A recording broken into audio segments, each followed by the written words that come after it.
So, good morning to all.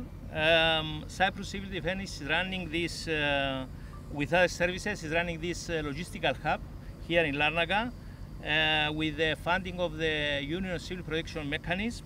Here we collect all the assistance, the humanitarian assistance that is coming from other countries. And then from here we have to make the necessary arrangements for the shipment of this assistance to the people in need in Gaza. With this opportunity, I would like to thank all the stakeholders, all the partners that are supporting this initiative, and for the donations that we have from different countries and organizations. The Maritime Corridor is an additive route with the aim to deliver assistance, supplementary humanitarian aid to Gaza in line with the UN 2720 mechanism. Thank you very much. Και στα ελληνικά. Εντάξει. Καλημέρα σας. Η πολιτική άμυνα μαζί με άλλες υπηρεσίες του κράτους συμμετέχει σε αυτήν την πρωτοβουλία, το Amalthia. Στόχος είναι η λειτουργία ενός κέντρου διαχείρισης της ανθρωπιστικής βοήθειας εδώ στη Λάρνακα. Ο στόχος είναι να μαζεύουμε όλη την ανθρωπιστική βοήθεια από διάφορες χώρες και οργανισμούς με στόχο να την αποστείλουμε στην Γάζα, όπου υπάρχει ο κόσμος που υποφέρει. Με αυτήν την ευκαιρία θα ήθελα να ευχαριστήσω όλους τους οργανισμούς και χώρες για την υποστηρίξη και τις προσφορές που έχουν κάνει. Και επίσης να αναφέρω ότι στα πλαίσια του Amalthia, αυτός είναι μια επιπρόσθετη διαδρομή, επιπρόσθετα από τον μηχανισμό των ΗΠΑ 2720 που είναι σε ισχύ. Ευχαριστώ πολύ. Thank you, and thank you, sir. Good morning. As you heard, my name is Doug Stropes. I'm with the U.S. Agency for International Development, and I'm currently here supporting this response in the role as the lead for operations. In that role, I oversee the operational aspects for USAID, and I serve specifically on what you all saw yesterday when you were in Israel, the Convoy Management Board, the CMB as we call it. The Convoy Management Board, as you remember, is made up of government of Israeli IDF officials, Department of Defense officials from the United States, USAID, and also the UN community represented by UN OCHA there. So there's my role as I play here on the response, and I'll just share some opening remarks with you and then have some question and answers later. Just over a month ago, shipments of urgently needed humanitarian assistance began arriving in Gaza through the humanitarian maritime corridor, which you all were exposed to and learned more about yesterday. As you heard, it's a multinational and combined effort involving the United States, led by USAID, and firmly partnered with the United States Department of Defense, led by Lieutenant General Frank, who you all met yesterday, and his soldiers, sailors, airmen, and Marines supporting him in that effort. We also have strong partnerships with the Republic of Cyprus and the government of Israel, the United Nations, international donors such as the United Arab Emirates, the United Kingdom, and the European Union. We're incredibly grateful to all of our partners, especially the Cypriots, who have been key to ensuring the safe and swift screening of transport of commodities from Cyprus through the humanitarian corridor. We're also pleased to have the support and partnership with the Department of Defense, as I mentioned, which established the maritime corridor to facilitate the rapid and safe delivery of assistance to those who need it most in Gaza. The purpose of the Maritime Corridor is to move aid to humanitarian organizations that are ready to facilitate its distribution to Palestinian communities throughout Gaza. They do so embracing the humanitarian principles of humanity, impartiality, neutrality, and independence. As of June 25th, almost 7,000 metric tons of humanitarian assistance has been delivered into Gaza through the humanitarian maritime corridor. Of that, nearly 1,000 metric tons have been collected for further distribution by the United Nations. Also yesterday, we established a demonstration of the ability and the flexibility of this maritime corridor that's been developed by being able to demonstrate that we could unload commodities here, meet the security requirements of the government of Israel, transport them to the port of Ashdod, then immediately download them and bring them into Gaza without having to go through additional customs or delays in Israel. So with coordination by both governments, we've demonstrated the flexibility and versatility of this corridor, not only to support the J-Lots pier that we have established, but also to expand into the port of Ashdod and continue to deliver this humanitarian assistance where it's needed in a timely and flexible manner. And while it's certainly critical to reach the humanitarian maritime corridor is augmenting, not replacing the land crossings.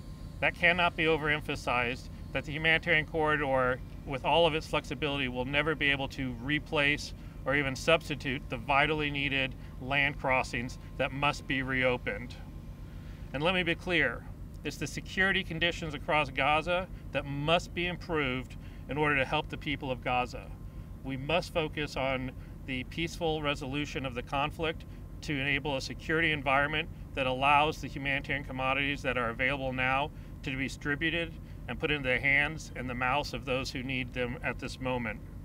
Because the stacking up of these goods, most of which is owned by the United Nations at this time, at both Karim Shalom and at the J-Lots Pier, shows us that there's both a willingness and resources to address the humanitarian needs.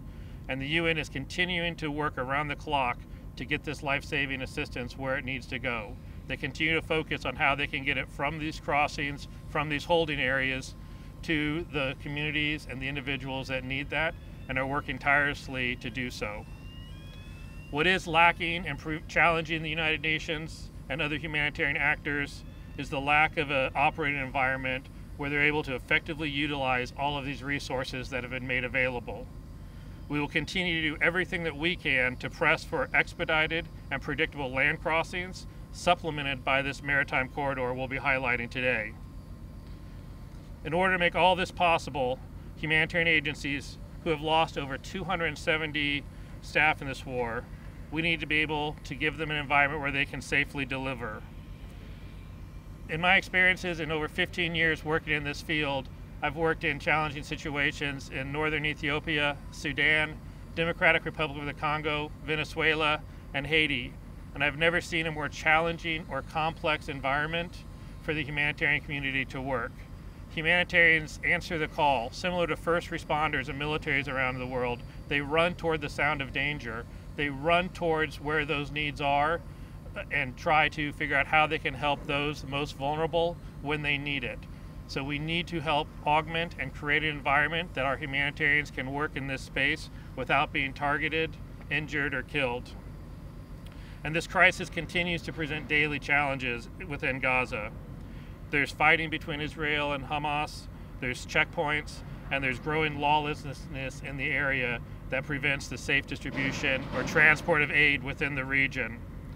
And these challenges have been and will continue to be front and center of all of our discussions with the Israeli and humanitarian partners on how to safely support operations to get this assistance where it needs to go. Thank you very much for giving me this time today. I look forward later to your questions. As you saw yesterday, was operational today, and it's very dependent upon the weather. We rely upon our partners in the Department of Defense to tell us how long it can safely be maintained to contribute to get that aid across. We're going to take every opportunity we can while the weather conditions permit to deliver as much aid as we can into Gaza so it's available and right where it needs to be. Why we really focus on the J-Lots corridor is that pier, as you saw yesterday, puts it into Gaza. It puts it closest to where it needs to be when the conditions permit for that safe distribution. So I can't give you a timeline on when it will specifically stop operations, but it will continue to be there as long as the weather conditions permit, which we're vulnerable to the sea state. The corridor itself is vulnerable to the waves as they shift to the connectors that are put close together. It can only sustain so much versatility there, at which point it becomes either unsafe to operate the personnel on it or unsafe for those conditions. But it's been out there in some pretty trying situations, and we're real proud of what it's been able to provide so far, more than ever expected. Yes, ma'am. So the obstacles that are preventing some of the distribution are the security environment around the J-Lots pier itself. and the assessment made by our partners that we bring in to deliver that assistance. Currently, there's a security review ongoing on the challenges in the area and how they can ensure that the assistance is able to get to where it's needed and not encountering the lawlessness, the gang activity, the ongoing war between the two parties, or the desperate needs of people there to be able to try to get it where it needs to be in those warehouses. So the biggest obstacle right now is just creating a secure environment for the further distribution of the assistance. Right. What we're hearing from our partners is the looting appears to have expanded beyond just self-distribution. It's expanded recently beyond just those in need stopping the vehicles to try to get the assistance out, and it appears to be organized, not in the sense of a large-scale organization, but there is organized elements that are stopping and taking the commodities from the trucks. So gang-like activity, we're not talking about the situation on the streets of Haiti right now as much as we are folks that know where the trucks are going to be, or they're able to predict where they are, stop them, and then in an organized manner remove the assistance from them. At gunpoint, these people, the people delivering the aid are in harm's way and are shot at that way? So within the J-Lots corridor where we've been delivering from and we're focused on, there's been no reports of armed armed folks stopping the convoys or impeding them. There's been no reports of personal safety of the drivers being threatened. When we expand that aperture beyond that, we are hearing from partners through some of the land crossings that the convoys have encountered violence in the sense that groups are armed. However, none have been injured or threatened in that, shot at in that regard that we're tracking. Are we talking about a long distance from where the aid is supposed to arrive for distribution from where it's unloaded? It varies. It can vary anywhere along that route, depending on the crossing point to where those warehouses are that assistance needs to be delivered from. I'm sorry, Scott, did you? I was just going to point out that the dire humanitarian situation is one thing that leads into this kind of civil unrest and provides a ground for this kind of stuff to flourish, which is why we hit on the need, obviously, to get more humanitarian assistance into Gaza, but also for the safety and security situation to improve, because they'll complement each other.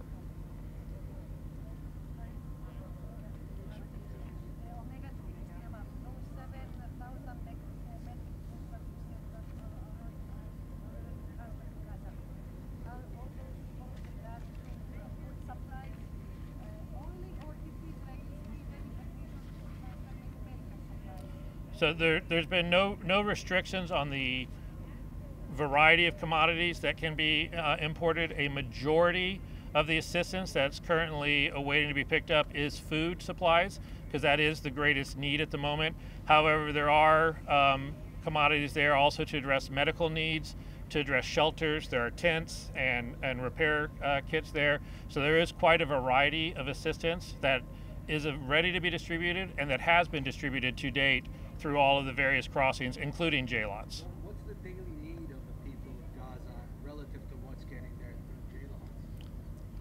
So forecasting into the future, in order to stem the awful humanitarian situation the Gazans find themselves in, we've calculated that it will require a steady stream of 600 trucks per day to address the needs and return them out of a humanitarian crisis situation. So prior to the war in Gaza, there was 500 trucks a day going in to meet those needs. We estimate there will be a need for a total of 600 to address the needs and return them out of the crisis situation. Can J-Lots do that? J-Lots has the capacity. You're looking at the Trinity right there that has tremendous capacity. It's coupled with other ships that have been brought into the fleet that can deliver countless pallets at this time, countless pallets, which equal truckloads, and just get them down the pier and get them delivered there. There's no limitation on the throughput that we're able to achieve, and in recent days we've actually achieved some of the highest numbers of assistance that's gone through that pier and put into Gaza. How many ships currently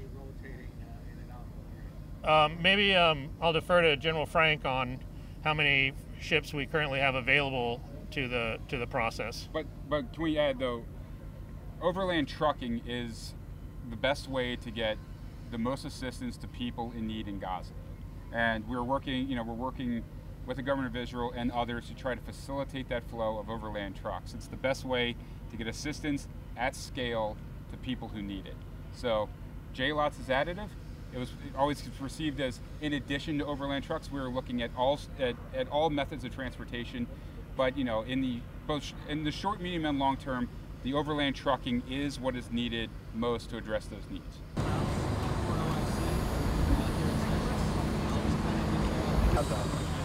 So the donors will donate with pre-wrapped pallets. It will then come to one of our warehouses. Scans. So working really closely with them has been key to our success in Module A.